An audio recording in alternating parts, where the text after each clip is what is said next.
그 윗선을 올라서 대통령까지도 갈 수 있다고 보시는 거예요? 저는 그렇게 봅니다. 그리고 대통령이 직접 이것을 지시하고 기획하고 후보 당시에 이랬을지는 모르나 대통령 후보의 심기 또 대통령이 된 다음에도 심기 이런 것을 보고 핵심부에서 움직였을 수가 있죠. 그러니까 그 윗선이 딱 대통령은 아닐지 몰라도 그 심기를 보는 윗선들의 움직임이 있었을 수는 있다? 대통령일 수도 있고요. 대통령일 수도 있고요. 왜냐하면 심평 변호사한테 이준석 문제 어떻게 해야 되냐고 자문을 해왔다고 심평 변호사가 얘기를 했잖아요. 그 정도로 골치 아픈 상황이었죠.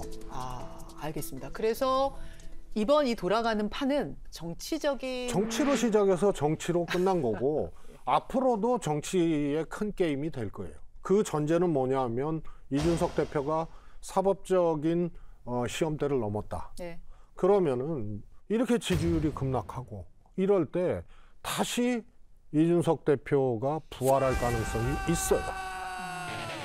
그건 정당의 시간들을, 궤적들을 보면 그렇죠. 도저히 그 정당에서는 발붙일 수 없을 정도의 인물이지만 다시 일어서는 경우, 찾게 되는 경우가 있습니다.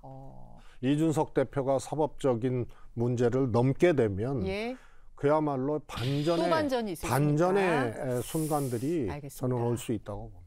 제 짐작으로는 대통령이 그 후보 시절에 분노를 충분히 표출했을 거라고 봐요. 누구한테요? 그 이준석 대표에 대한 분노를 여러 차례. 그러니까 주변 사람들은 다 알 것 같아요. 알아요. 알만한 사람 다 아는. 근데 그게 한 번이 아니고 몇 차례 표출했을 거라고 짐작이 돼요. 근데 당선이 됐으면 수순이라는 게 뻔하잖아요. 저렇게 분노 표출을 여러 차례 했는데 가만히 있으면 안 되겠다. 그렇잖아요. 빨리 정리를 해야 되겠구나. 근데 계속 말귀를 못 알아듣는 척하고 있네.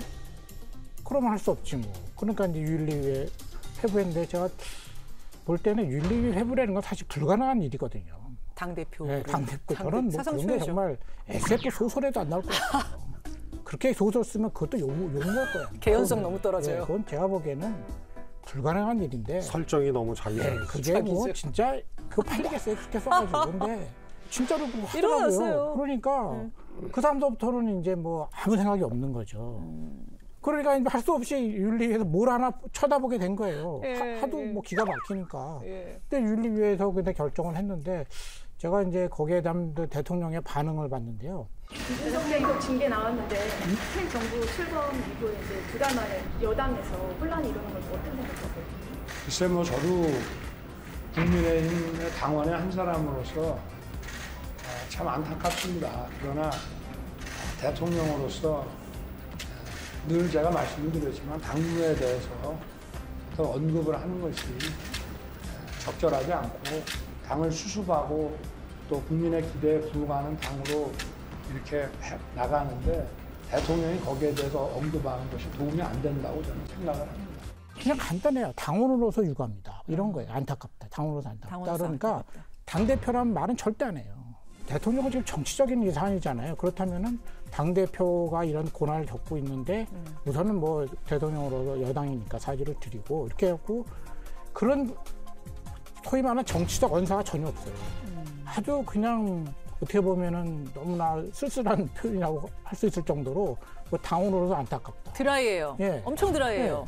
그 얘기 뭐냐면 난 아무 관심이 없다. 왜 빨리 처리하지 못하는가. 저는 그렇게 메마른 감정을 드러냈다고 보거든요. 그래서 제가 보기에는 메마른 감정 뒤에는 뜨거운 분노가 숨겨져 있다 이렇게 봐요. 그래서 제가 보기엔 특별히 뭐 전화를 해가지고도 뭐 이렇게 하라 저렇게 하라 지시했을 거라고 생각하지 않아요. 근데 분노 표출을 충분히 했기 때문에 그것이 무슨 사인인지 아마 다 알아들었을 것이다.